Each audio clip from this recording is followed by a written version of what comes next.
আমাদের ফেসবুক প্রোফাইলে যদি কোনো ধরনের ইস্যু চলে আসে তাহলে কিভাবে তা রিমুভ করা যায় দেখেন, পুরো ভিডিওটি দেখলেই বুঝতে পারবেন।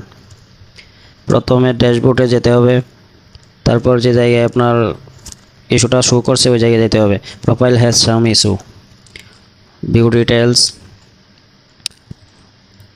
তারপর আপনার এখান থেকে যেতে হবে। দুইটা অপশন শো করছে, একটাতে ক্লিক করলে হবে। আমি ফার্স্টেরটাই ক্লিক করলাম।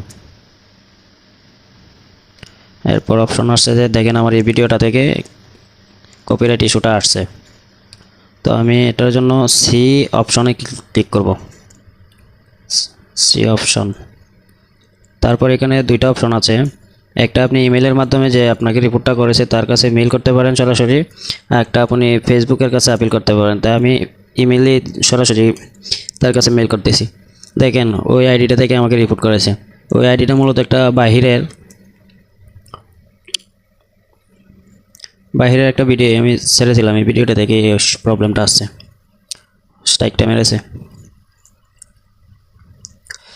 দেখেন মেইলে ক্লিক করার পর সরাসরি মেইল বক্সে নিয়ে আসছে।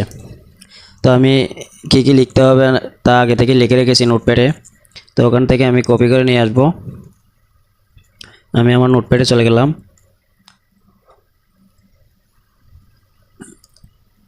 নোটপ্যাড থেকে আমি পুরোটা সিলেক্ট করলাম, সিলেক্ট করার পর কপি করে নিলাম।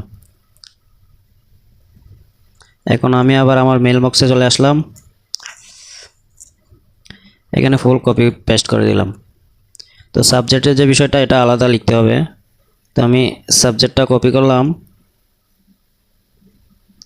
এখন কাট করে দিলাম, সাবজেক্টে পেস্ট করে দিলাম। সাবজেক্ট লেখাটা ডিলিট করে দিই, এটা লাগবে না, যেহেতু আমার এটা প্রোফাইল তাই পেজ লেখাটা ডিলিট করে দিলাম। এখন আপনার দুইটা স্ক্রিনশট প্রুফ করতে হবে, এখানে শো করাতে হবে। তো আমি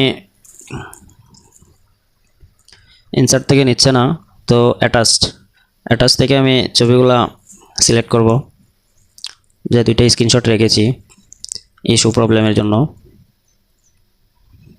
এই একটা, এই দুটোটা আমি সিলেক্ট করে নিলাম। সিলেক্ট করে নেওয়ার পর মোটামুটি আমার কাজ শেষ, এখন শুধু সেন্ড করব। তো সব কিছু ঠিকঠাকই আছে, এখন সেন্ড বাটনে ক্লিক করে দিলাম। সেন্ড বাটনে ক্লিক করে দেওয়ার পর মেলটি সেন্ড হয়ে গেল। মেলটি সেন্ড বক্সে যাব। এখন দেখেন এখানে মেলটি সেন্ড হয়ে গিয়েছে।